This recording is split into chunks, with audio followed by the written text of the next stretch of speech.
Yeah, if you and three friends wanted to wear a trench coat and get into an R-rated movie, Jinko is the jeans for you. Hello and welcome to Did I Do That? It's a show about the mistakes that we make on the way to making design, because it's all part of the process. I'm Sean Schumacher, and joining me today, a lettering artist, a type designer, an illustrator, a self-described human disco ball, Kyle Letendre. Hello, hello, hello. Did I pronounce your name right? I realized that It's okay. It's a French one. I respond to anything that starts with L as long as it's polite. But Letendre, like chicken tender. Letendre. Let me do that. Kyle Letendre. It's okay. If it helps you remember, I am greasy and crunchy, but I always hit the spot good with a good ketchup or ranch, depending how you're feeling. As much as it was a name that haunted me, I was like, it could be named after worse things. There's ants on a log or whatever, Oh, like, God. That'd be a terrible nickname. So. Although whoever came up with that was trying so very hard to rebrand. I think the kind same of a nasty experience. Yeah, I think the same people that don't go well together. I think the people who dreamt that up are the same people behind big cauliflower being a thing, like trying to tell us that cauliflower can be rice. Very soggy rice. I don't want to get canceled, but I don't think cauliflower rice is it. I think life is short, and I don't want to spend it with that in my mouth. Yeah. Is there a way to mix it in with something else? Yeah, give me soup. Give me something roasted. Not rice. Now that's where I draw the line. No soup. This is not the 1400s. We can have solid foods now. Are you anti-soup? Is that I'm a stance? kind of anti-soup. So hear me out. I like it if you can put a lot of croutons in it. If it's basically an excuse to like have a lot of bread that's dipping into a good sauce. I think that's the key. My teaching partner once, several times, let's be honest, said that all the foods that I consume are brown because they're bread-based in one way or another. So soup is kind of just fundamentally be the opposite kind of experience of what I look for in a food. What a way to go.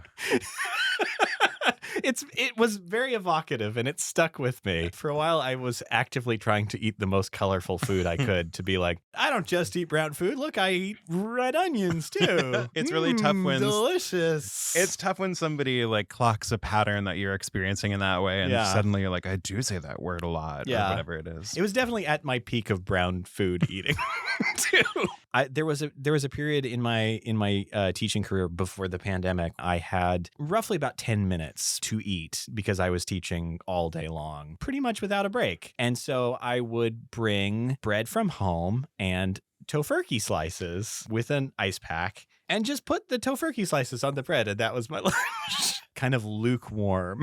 Yeah, just like room On temperature. bread. Fake meat is the emoji for sadness, I think.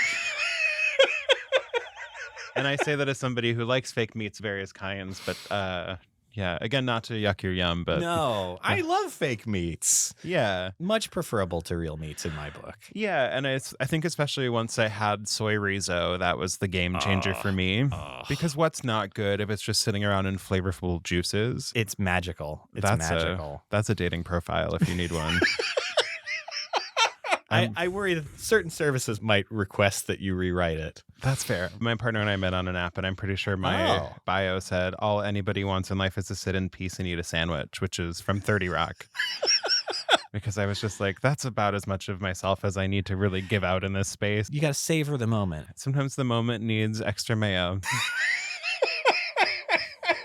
That's my Minnesota coming out. You're recently moved to Portland. Being from the barren tundra of Minnesota, I am still just kind of lost among all of the plant bounty a lot of the times. Oh, yeah. And I don't mean to sound twee and kind of like too precious, but it is nice that my camera roll is filling up with photos of my neighbors' rose bushes and figs and pears when we first got out here in August, compared to like just end of times memes, which is sort of like what I felt like maybe before we landed here. But Just kind of bleakness. yeah, and those are still there, but now they're surrounded by flowers, and that feels nice. Yeah. You know? I think a lot of people will move up here from somewhere sunny and then have a vitamin D deficiency for their entire time here because the winter seems long. But Minnesota, that's a winter. Oh, yeah. They went full Folgers on that.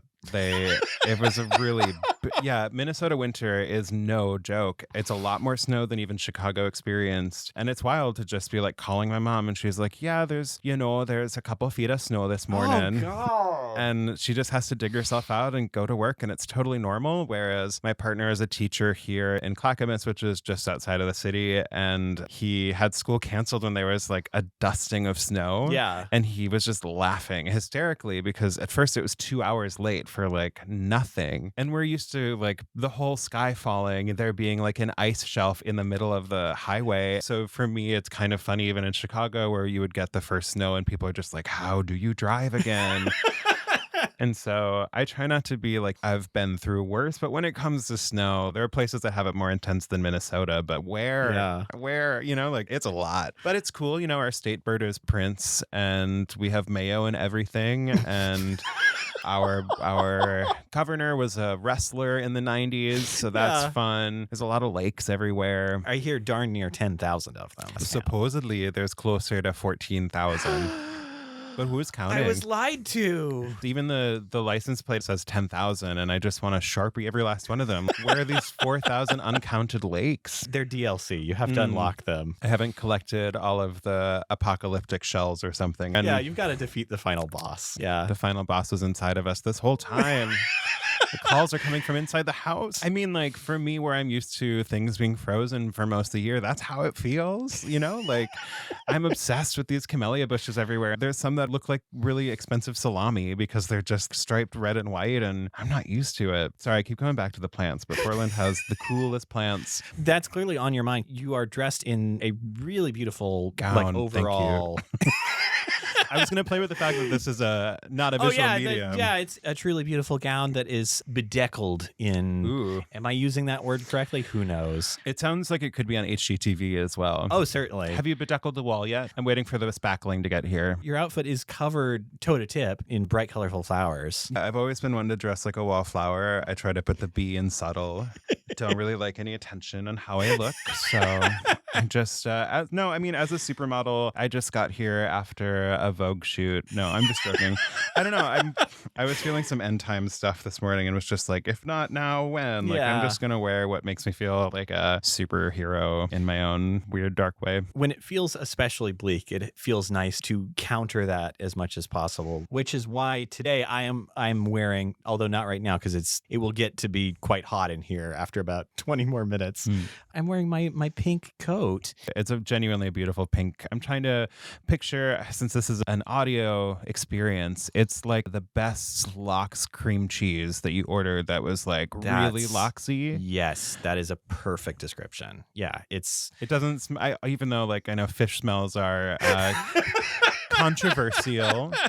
That is, I love the smell of lox. We're not a visual podcast, but we are in smell-o-vision. I'm going to insert all these after the fact. The campfire. The gas. Human or fossil, question mark. Definitely fossil. If it's my block, you never know, not to brag, but I cannot process cheese the way I used to, so it could be human.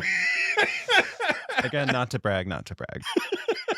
We were talking before the show about the true smell experience of Portland, that it is a smell adventure from top to bottom. I don't really believe in astrology so much, but sometimes I do think that the smells of your Portland morning are indicative of the day that you might have ahead of you. How so? Some days it's really beautiful and it's foggy and it's kind of cedary and there's a little bit of like soot. And then other days it's just despair and existential dread. And maybe I'm projecting onto this a little bit. It depends on what kind of weird you get in your morning. Maybe it's the friendly kind of weird, and sometimes that's a mood for your day too, where you're just like, it's gonna be a ride today, we're just gonna go along. Yeah, when I met you outside also, I was just getting hit with the strongest like smell of urine.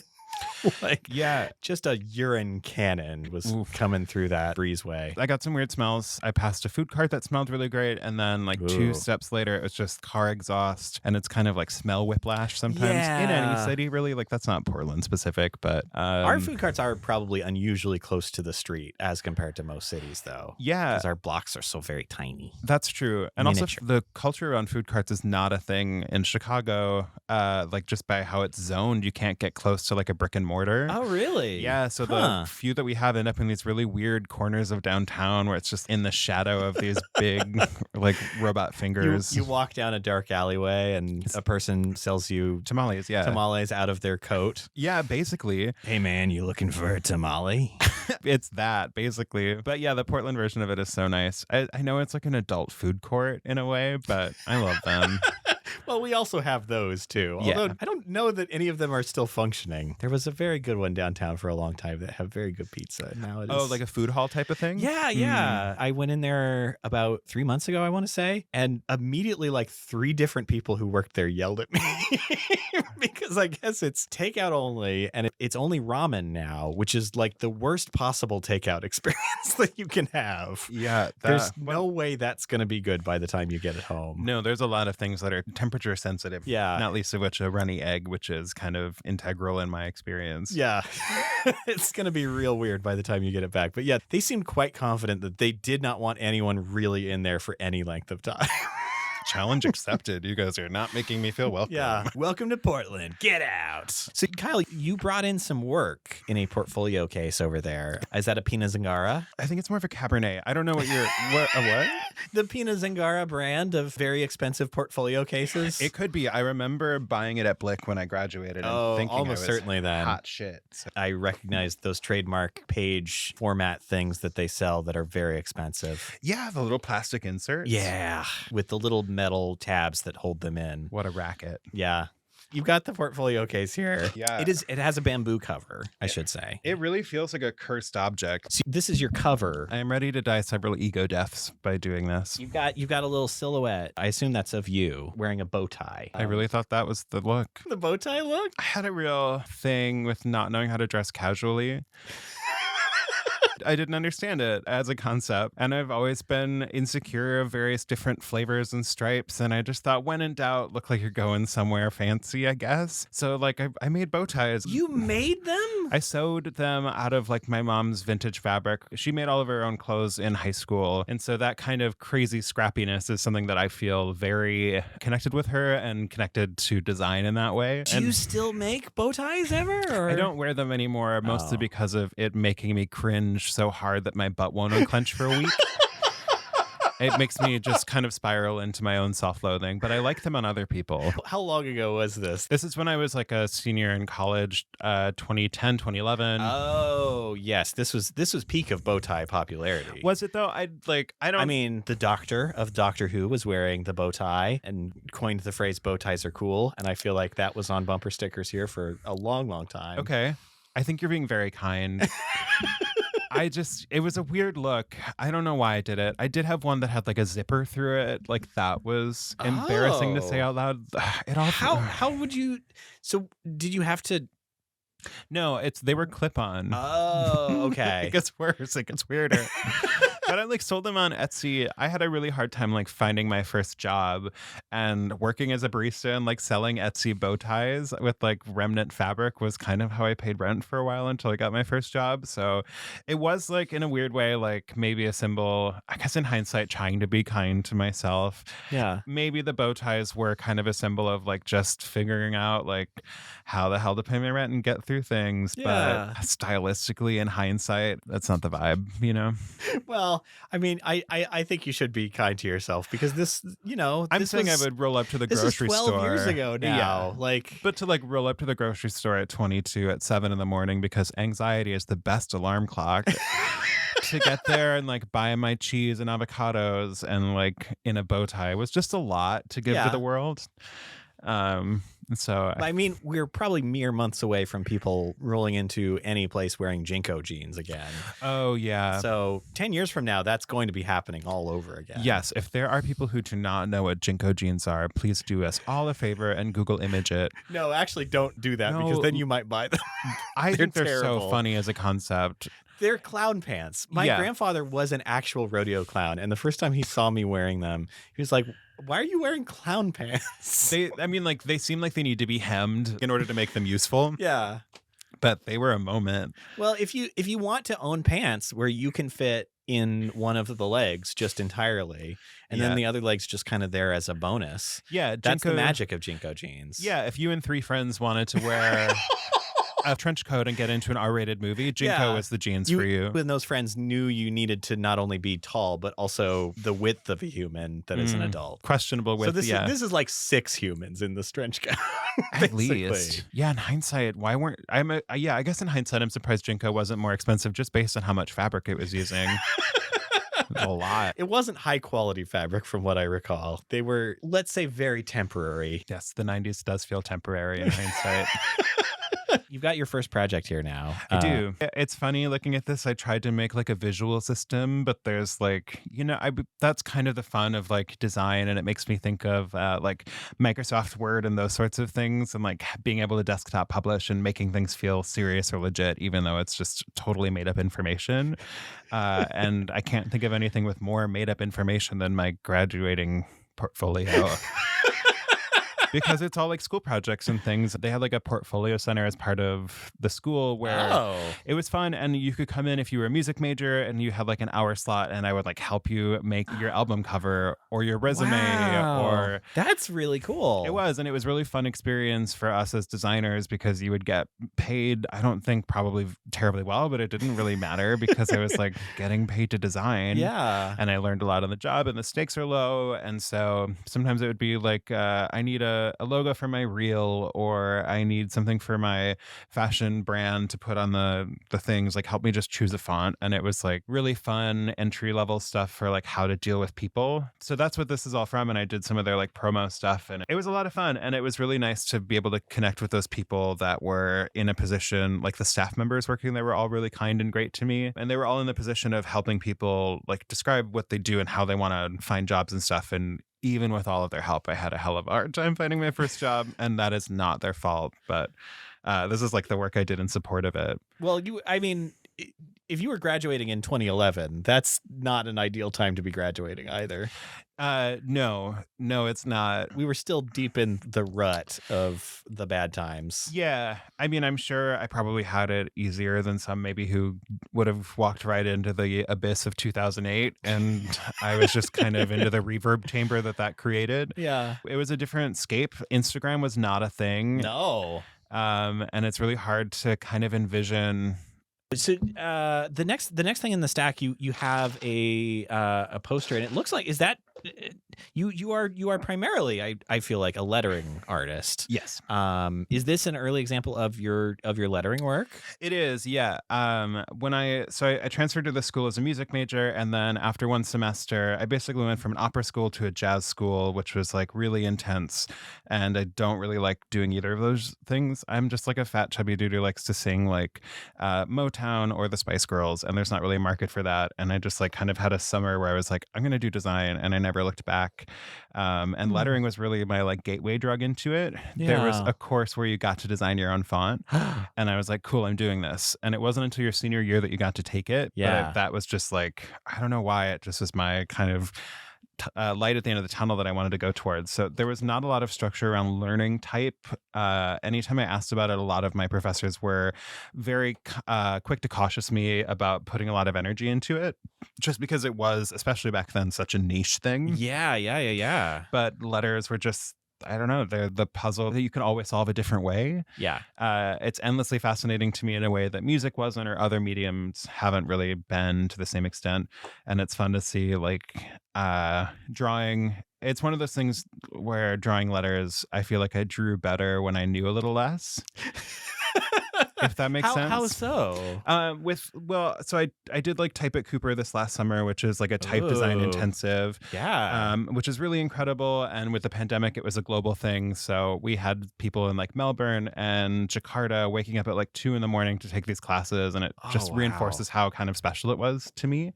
But it also it teaches you a really regimented and kind of historic approach to drawing letter forms. And so now I'm just like thinking through all of these other parameters, whereas back then I was just like, what is an E? And just kind of throwing shapes around. And I think it's fun to look at this and just try to get back into that headspace maybe. Yeah. It's pretty beautiful lettering. You're kind of evoking like a 70s sort of like swashy kind of like connectedness. Yeah, I was Lou Ballin on a not a champagne budget. What's the opposite? On a PBR budget. A PBR budget, was or sort of what I wanted to be. Yeah. yeah, one of those little tiny was it Brute that they call them that you get at like the grocery store or what have you? Oh, like the little individual portion ones, Yeah. like the first class. If you're, I don't know, I haven't flown it, but when you drive by and like to get the personal bottles of champagne, yes, Yeah. that but cheaper. Yeah, that's what my lettering is. It's really lovely. Did you do this other layout too? You've got somebody getting a tan. Yeah. Looking back at this, I was like, this is kind of a documentation of my evolving relationship with images have copyrights of their own. I got really into the Flickr Commons. Oh, so sure. This is like just from the Library of Congress, I'm pretty sure. And there's like a whole series of retirees at beaches and pool parties in Florida. And so Oh my God. I did a lot of lettering on top of it. Oh, Not to be okay, like well, now I need to subversive find and Team Grandma, but like Team Grandma forever. Well, I hope, friends, if you are listening to this and you have never paid a visit to the Flickr Creative Commons search, it's really great and weird. Yeah, I will die on this hill, but Flickr kicks Pinterest's ass, Yeah, I think. There's absolutely. so much weirder stuff and cooler things. And And it's a time capsule now. yeah, the self-promotion engine of Flickr never got fully going in the same way. Like, it's weird. There's a lot of really great mid-century collections on there of people just like scanning in matchbooks and book covers. And like, Actually, my friend Jason Sturgill has a huge collection of matchbooks, which I believe is also on the Flickr. I love matchbooks. I love limited printing, like limited palette printing in any way is my happy place. It's so magical. Like I have learned about myself, I cannot create unless if I give myself limitations, and that I think I'm so fond of like screen printing and resew because those were kind of those moments that taught me that. Yeah. But I just think what you can do with fewer things is way more interesting than what you can do with an unlimited crayon box. Yeah. And it's the closest thing to having like that as a real restriction now too. Like I've done a couple offset printed jobs in the past couple of years, and like more and more the places that I talk to are like, you want this to be done offset? Mm-hmm. Really? Are you sure? Because we can do this digital. You really want this done offset? Mm-hmm. Really? Just checking again. Yeah, it's tough. I mean, even when I have a workbook that was reso printed and they're like, this is going to be off a little bit. And I was like, yes, please. Like, I love that. Yeah. It's so cool. That's the magic of it. On the back. So what are these iconography? So that goes into this, which there was like a website they tried to do, which was like their own bespoke Behance type of idea. Oh. On paper in 2011, it sounded incredible. In reality, I remember just getting like I'd sign up for it, and then I would just get the most insane tattoo requests all the time. Email. What? Well, people just search lettering and then be like, "Can you design my tattoo?" Did you ever do any? No. Oh. I have a very strict rule about some of my close friends do tattoo design, and I don't know, but it makes me think like I have no idea what renders, or not tattoo design, they do tattoos. I don't know what renders in ink and skin, and also like that's a very intimate act that I don't want to do for just a stranger. That, and also like get the artist to make it, like when the artist is drawing it themselves, the act of putting it onto you I think is completely different in a lot of ways. Like, that's true. Yeah. Find an expert. I'm not the expert at that, you know? Yeah. But anyway, so there was a Behance type of thing, and I just like, I don't remember if this was real or if it's just like a total mock-up thing that I developed for the sake of a portfolio, but I know that it was in support of this Behance concept. And the service itself actually launched. It was a yes, because it's what delivered me all of the tattoo requests.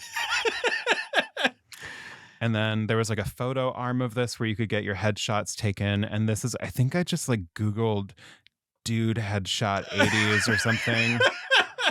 There's just these like weird, I don't know what I was doing. I love it.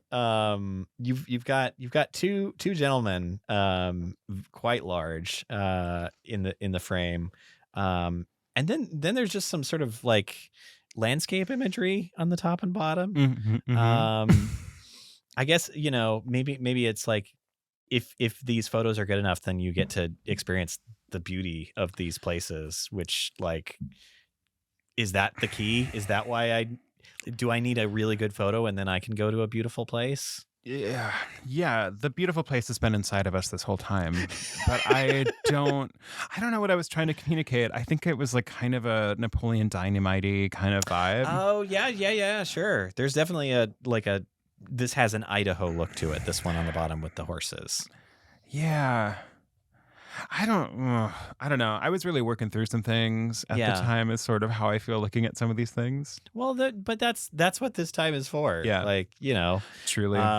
my I think this is also like the era too, where like I think a lot of my work kind of looked like this at that time. Yeah, I see traces of like work. I see like bits and pieces of the flavors that are still in my Sunday, so to speak. Like I do Yeah. still love misregistration, and there's some kind of like hints at doing some kind of misregistered things. Yeah. Dimensional type is kind of a part of it, but like it has the essence, but it's been boiled down a little more. Yeah. It's I will say I really like it. And I actually especially like this typesetting down here. I think that is you can't see that, audience. No, but, I think I just learned how to align type, and I was doing it. but I like your type choice. I think Thanks. it's fun. You've got another page there. Is this a typeface that you designed, this ribbon candy? Yeah, so you took like 3 typography classes as a part of Columbia's graphic design degree at the time, and like intro to type was kind of like typesetting. Yeah. Type 2 is kind of more about like experimental type and kind of using it in more like David Carson-y ways, like type as texture. And then we were also prepared for that world that never came to be in our curriculum. yeah, maybe we're from that same window where I just feel like a lot of professors from that era were mad about David Carson Yeah. and like telling the world like their soapbox was just our student ears, I guess. I think it's important to have conflicting perspectives in that way. Yeah. And I still think like building out the edges of the sandbox is helpful to figure out what's too weird, what's too conservative in any given project. And I guess as a design student, it's helpful to know like, yes, I like to David Carson, or no, I do not like to do stuff like that, because there is a need for it. There is Is there? I mean, I think of it as type as texture, and like, Sure. Yeah. in that way, it makes me think also about the Spotify Wrapped thing. People were so mad about that squished and stretched type, but I was just like, I don't need to read experimental prog rock and like the most legible thing. Like, why if it looks like a UPC code, that's fine. It still says prog rock or whatever right next to it, Yeah. so I can still figure it out. If it were illegible, that is the actual essence of experimental prog rock. Yeah, I don't know. I think type is like a ready-made. It's just a series of shapes that have to kind of evoke something that we have told ourselves is a letter form. So as long as it gets close to that, I don't know. Yeah. Maybe pure legibility is not the most interesting thing to go for. To circle back around to your typeface here, it's sort of like a stripy ribbon that you've turned into letter forms. Yeah, it looks like bacon for sure. It is like a series of letters. It's a series of drop caps, much more than like a letter system. Even all the times where I've showed it in that portfolio, it barely says more than like a 4-letter word because the texture is insane. It basically looks like I took a sheet of striped paper and folded it to make these letters, because I think that's exactly what I did. Oh, really? Yeah. I was really into stripes and the mod 60s. There was a project runway designer called Mondo Guerra who did a lot of pattern mixing, and I was really into like that, and Alexander McQueen doing a lot of the same things and trying to figure out how to make this like visual density of fabric and texture that I was seeing, like how to explore that in graphic design. I think of this as kind of a product of that. Wow. I mean, that's really cool. I like that lens to look at this through. I don't know. I really like graphic design. I love it. I'm a huge nerd for a lot of it, but I also look outside of it most of the time. I feel like bringing in something like fashion or drag or whatever to me is much more interesting. I guess I get afraid of like the insider baseball aspect that design can have. Yeah. It's really fun to like talk to each other, and obviously I'm enjoying this exchange a lot, but there's a ton of world outside of just the fonts and the Pantone books that we can sort of Absolutely start with. It's hard, especially when you're a freelancer or you're in this position now where we're all kind of branding ourselves from a young age. Like, I think young kids even have a concept of what their Instagram branding is, which is like weird to think about, even if you're just like a person. But it is interesting to think back on like what those stamps were for me and what I envisioned for myself. And I was like really, really stimulated by fashion design. And I don't know why. I just kind of was like, okay, I'm done with that. When I was done with college, I guess, until more recently, I've been kind of investigating it again. But Yeah. I kind of want to circle back around to something that you said in there. Before this portfolio, did you have any sort of personal branding or anything like that for projects? Yeah, so my feeling, trauma dump. No, I'm just kidding. Did I have branding? I mean, like, so I went to school for music at first, and like my Yeah. first couple years, I had like a MySpace music profile. I went to this music school because I had a full ride in music, and I just Oh. couldn't. That sounds fancy, but I was a dude who sang, and there's not a lot of them relative to how many women were in these programs. So I always felt really aware of the fact that a lot of my friends who were women were like working twice as hard and getting Yeah. half the roles that like guys who did half the work were getting. Yeah. So I just throw that in there because I think my scholarship reflects that. But I really just like wanted to be a singer-songwriter at the time, and that was kind of how I was expressing myself. But being the delivery device of it was really hard for me, is kind of what I eventually realized. Like, Oh. if you have an anxiety day or you're just not feeling it, our JPEG can be a JPEG on its own. Whereas if you're a singer, you have to show up and deliver it. You have to fill in those pixels manually in person. Yeah. And I didn't feel like I could reliably do that in a sustainable way for myself.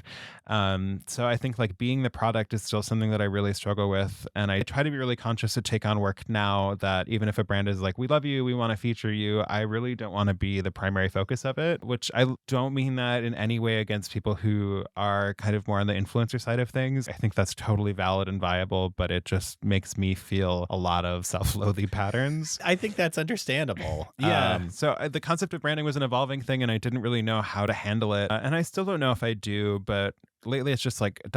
make it gayer. And I think everybody has a version of that. Like I have a friend who's like ...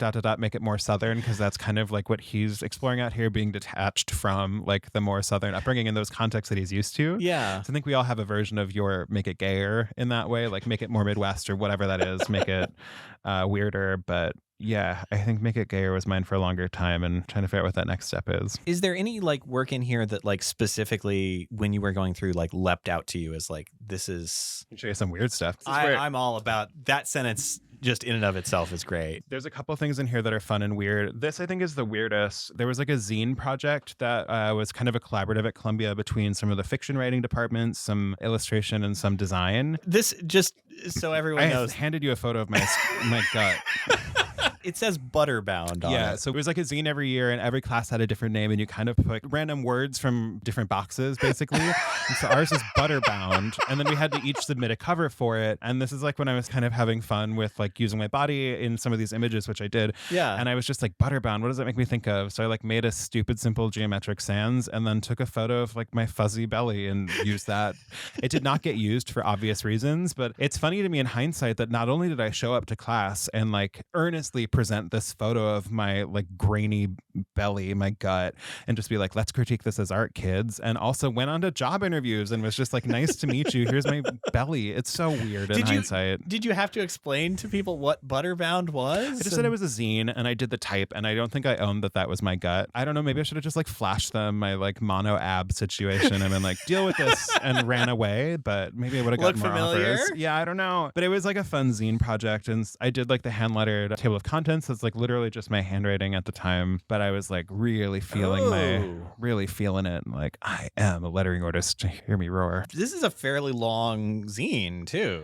It was a big collaborative thing, yeah. The fiction department all submitted things. I chose to illustrate mine, but a lot of people would like work with a friend who was an illustrator. You produced a very beautiful illustration here. This is one All of the pieces ballpoint. that this is all ballpoint. Yeah, looking back on this, Oh what's my funny to God. me is like what I didn't know how to do is draw digitally. There was no real way to do it without having a Wacom, I guess. Yeah. And I didn't even know that those existed. And they were terrible. Yeah, from what They I were hear. pretty terrible. Right, they certainly didn't display on them like what you're drawing now, right? They were like the thing where Yeah. you had to look at the monitor. The thing that I learned, I think, through college was to embrace shortcomings in a way. Mm. And so I was like, well, I can't figure out how to do this digitally. I'm just going to have to figure out how to do it manually. And so I just did it all with the ballpoint pen. I think I made that into a font, but it's based on my handwriting. So I was like just kind of making an excuse to figure out the programs, really. Yeah. I also grew up on a delusional diet of Project Runway. And so I kind of treated college as my own project runway and was just trying to like make it work and Yeah. having a lot of fun of trying to like figure out these challenges. I feel like if you had done it digitally, you would have lost so much. I think there's a gentleness to like this that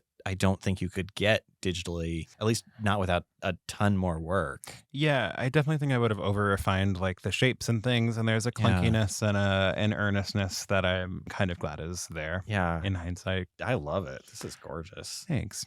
This is on my resume, and it's a really weird one in hindsight. Speaking of just like showing interview people like men, I guess that's what I did. This guy who owned a grooming parlor in like one of the neighborhoods in Chicago hired me to do portraits for his websites. But in hindsight, like the portraits were fully guys that he was like romancing in various ways.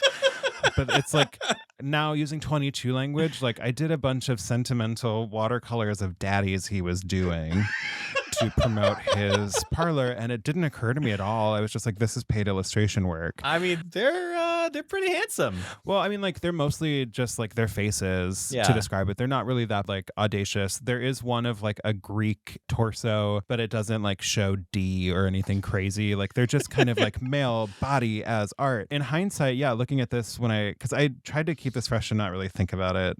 I was just like, I really did show up and show these professional ass people just half naked watercolors of dudes. And I was like, hire me, please. And no wonder they didn't. Well, I mean, like, pro queer, pro sex work, all of that. Like, I would never judge if this was in a portfolio that somebody showed me. But I think in 2011, maybe that was a weird thing to just be like, and here's branding for a makeup thing, and also here's some naked guys. Like, that's abrupt, you know? Well, I think sometimes it's also okay to have a project in your portfolio that is like, if you're not on board with this, you're probably not going to be on board with me. Maybe this was kind of one of those too. Like, I hear that. It saved you from being in really nasty, unpleasant jobs. Maybe. I mean, not to brag, it's not like I could hide the fact that I'm like glow in the dark gay. I think like you can see it from the space station. Again, not to brag, but I don't really think that there's a lot of hiding it. I think, the only closet I was ever in was the glass closet. So it's kind of like there was no hiding that aspect. But yeah, I don't know if I was like, you better be okay with naked dudes or you can't hire me. But I don't know. It's really weird to look at this and be like I was trying to like show the skills that I thought people wanted to hire. And I don't know why I thought like, I guess art school just teaches you that like you need to do figure drawing, which is great. It's beautiful. It's fun. But like, is it relevant to what we do every day? I have some other just like gay shit, I guess. I saw Trunk Club in there. Famous podcast sponsored Trunk Club. Yeah, I knew one of the people who worked there when they first started, and I did like a fake rebrand on it. I was like really into paper cuts. I graduated at the time when like Marianne Banshees was like really having a moment. And if you don't know her, she does these insanely meticulous handicraft pieces that are just like couture, for lack of better description. They're insanely thoughtful. She was one of those aha artists to me where I was just like, cool, I can funnel my anxiety and existential fear into an X-Acto blade for 16 hours and make a paper cut, basically. Is that how long? Because I have no idea, but to tell the audience, you have made one of these, and it is really, really gorgeous. It's pretty small too. Like I'm guessing this binder clip's like maybe an inch wide, and it was probably like 10 inches wide. Oh, okay. It's not tiny. Okay. You've got some really, really fine details that you have cut out here. You've got like really delicate striping but this also like brings me, thank you. Sorry. My inability to take compliments will be the death of me, but it brings me back to a place where I was like, we were spending a lot of time doing mock-ups and stuff and like using those X-Actos. And that's another thing that I was like, they'll find this valuable to their team. It's like, I can use an X-Acto. I don't know what I was trying to communicate, but well, you have a good grasp of craft is how I would look at it. I did. I think that was always something that I was obsessed with. And I think a lot of us maybe lose ourselves in that pursuit. And I think I did for a while. It's not really like about how good you can draw. I think it's much more about like the thought that goes into it and the people you're doing it with. And I would almost say like, I think where that investment usually ends up is like, because you're not going to be doing this necessarily at a job, but you are going to, through this, demonstrate that you are willing to put in a ton of work on a project to really get the look right. And like you totally nailed it. This is gorgeous. Thanks. I also love the way that you photographed it on it's that pattern fucking thing. It's the pattern again, the ribbon mixing. pattern. I was just a shirt that I wore a lot, but I still love pattern mixing. There's something so it feels like pop rocks on the brain is the only way I can describe it. It just like makes me tick. Oh no, don't add soda to the brain then. That's how Mikey from the cereal commercials died. Oh. It's actually not. I That's a reference that's older than I am. No, this is a thing that you can cut if you want, but my partner's dad kind of gave it all up. He was an accountant and just decided to grow weed in Michigan. And his name is Michael, and the first thing that he made business cards for a website that didn't exist, and it was called Mikey Likes It. And I was like, you're a medical marijuana grower and you want somebody to be like, I am really ill, I need your thing. Mikey Likes It. I was like, nobody even fucking calls you Mikey. Did he? If someone had called him Mikey, would he dislike it? I don't think he would even turn his head. No one calls him Mikey. I mean, you can put this in. He's not going to listen. But he like had a business card that just had like a bunch of weed, just like a astroturfy kind of texture of just like a bunch of weed. Yeah. And just said Mikey Likes It and like Cooper or something crazy. And then like an email and a URL that didn't go anywhere. And he was like fully handing these out to people. Why would he make the cards if he didn't have I any don't of that know. set up? But like this brings me back when I was a music major. I wanted to design the album cover before I wanted to make the music for it, and that's one of those.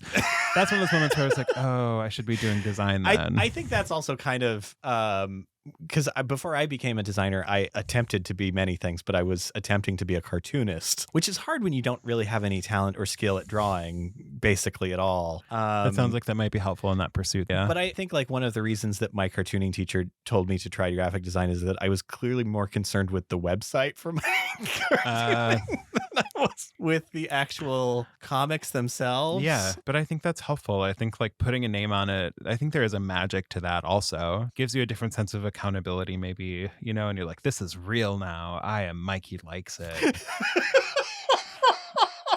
I don't know. It's got to feel real. Listen, straight men are a mystery. The series of decisions that went into that is truly. Oh, you're giving him a lot of credit for being thoughtful and making decisions rather than just kind of wandering into Michigan with an armful of weed and hoping for the best. But he put URLs and email addresses on that he had not a real one. He did not own. Mm-hmm. Do you think how much business do you think he missed out on because they went nowhere? None. I don't know who he was meeting and giving these out to either. Like. It's just a weird thing. I don't know. Straight men are a mystery that we cannot solve today alone. We need your help. Please donate 5 cents a day to help straight men. Yeah, I certainly don't know. So That's so mean. I'm sorry. I don't mean to treat them like National Geographic.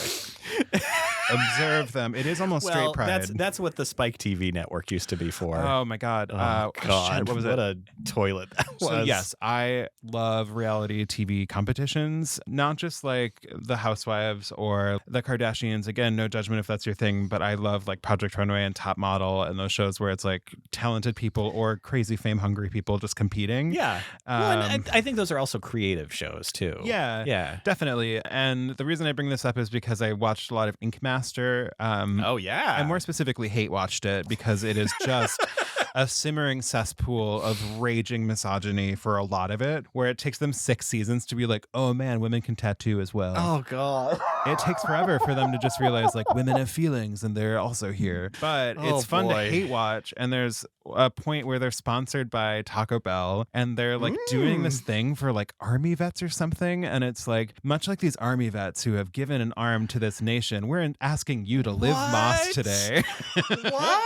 So I think of like Spike and Liv Moss as this like peak unaware masculinity in a way. Like, just like we are asking you to live Moss, like these men and women who have given a limb in the armed services. Like, what the fuck? It's so weird. What even? But that felt like a normal sentence for someone to say. So many people had to approve that. Yes. That's wild. Yes, the whole Taco Bell team approved that. Oh my God. Anyways. If you were on whatever ad agency at Taco Bell, you were canceled, approved that, reach out and try to explain yourself, please. They've been going through some things since the Chihuahua, you know? Yeah. Have you seen the new Taco Bell spots? No. They're really weird. They're like short films almost, and they're quite low energy. Okay. Like the one that I've seen is like there's 2 families and their son and daughter are getting ready to go to prom, and they're taking a photo on the lawn, and they hear the Taco Bell bell, and then suddenly the families just run away. Isn't that the opposite behavior than you would want to encourage in an ad? Well, the end of the ad is that they're just in a Taco Bell eating, but it's like quiet. They don't seem to be happy. There's no real like music playing.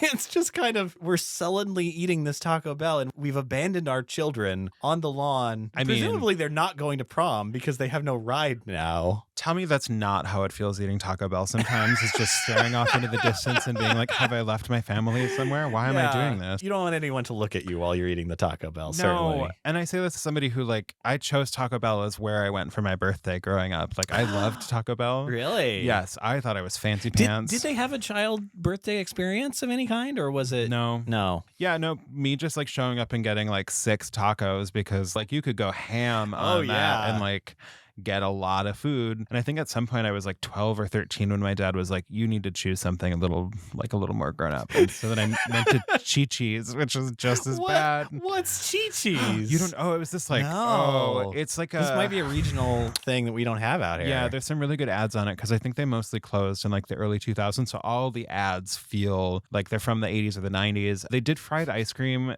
It was something that they're really famous for. What is this? Have you ever had fried ice cream? No. Oh, I'm not sure. This is the Midwestern technology of frying everything did not make it out here. It is innovative, yes. The Minnesota State Fair is famous for it itself. Everything comes on a stick there, and they fry different things every year.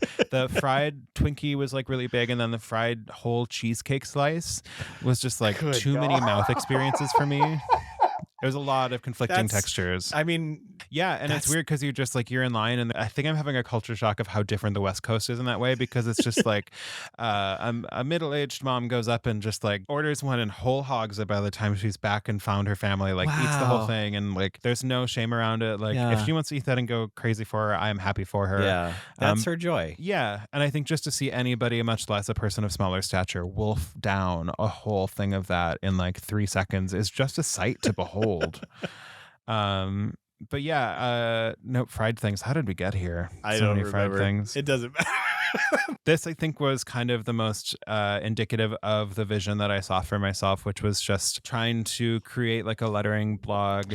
I mean, you know, like when you're coming out of school, you basically have to invent things for yourself to draw because you don't have client stuff or whatever it is. Yeah. Did you like see this as like a Jessica Hish? I think this was like right around her time. Yeah. So I think a lot of us were in a place where we were trying to think about like, how do I put out the work that I want to get hired to do, that sort of approach. And so this was just a lot of Flickr Commons images. And really in school, I was terrified of Illustrator, like could not figure it out. Oh, it's baffling. I got like a bootleg of Photoshop 7 from the anime girl in my, well, I should say one of the anime girls. They contained multitudes and there were many of them. And I taught myself Photoshop, but like I didn't really know what I was doing. Yeah. And then so when I tried to teach myself Illustrator, especially, I had no idea what I was doing. And so this was kind of like just trying to teach myself how to draw letters in Illustrator and really not knowing. Yeah. But looking back at it, like I did some really weird, cool things just by not knowing. I mean, like that is like a swash party where like every loose string that has ever been cut from my sewing machine was just thrown on top of.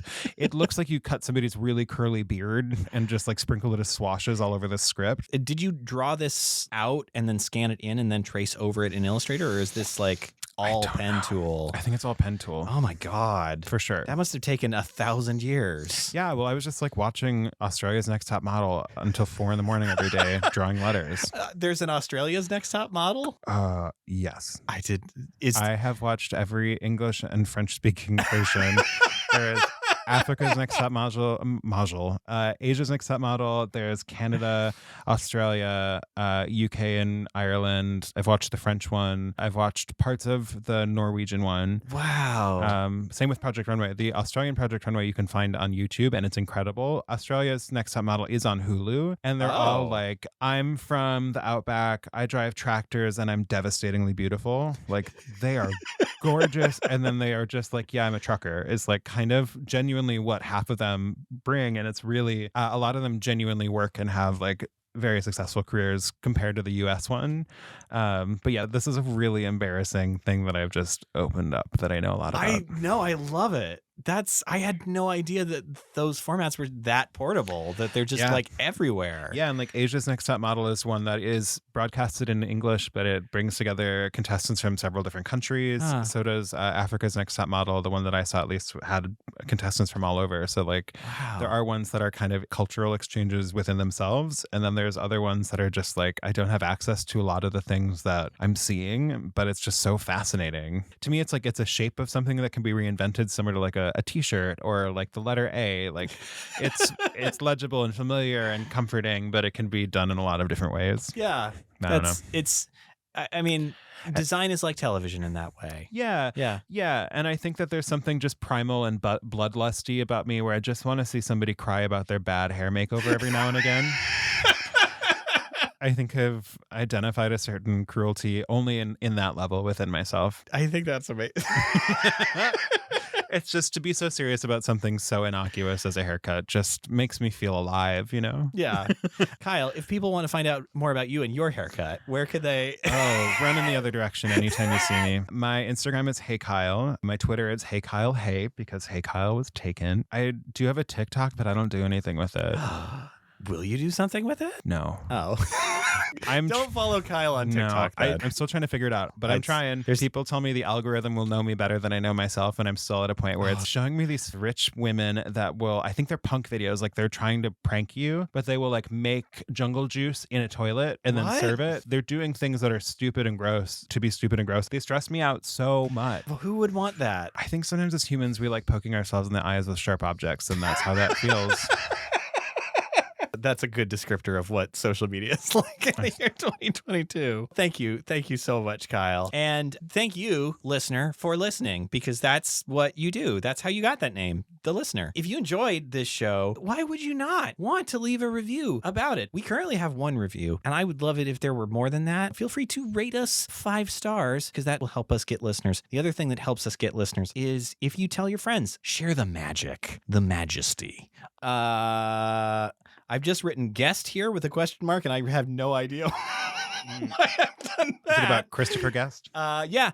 Follow Christopher Guest and all the exciting new projects that he's working on. I assume that he's got a new film coming out soon. It seems like about time. Takes him about 15 years each go. I'm Sean Schumacher. This is Did I Do That? And as always, when we close, we say...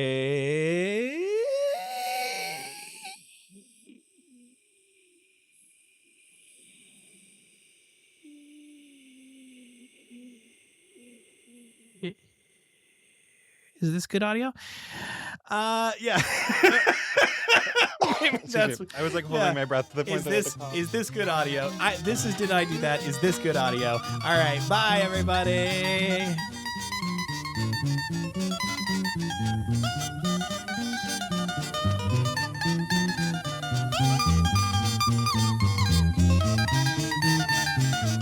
It's like a wise man once said, like, people don't remember what you said, but they do remember what an enamel-encased hot dog makes them feel like.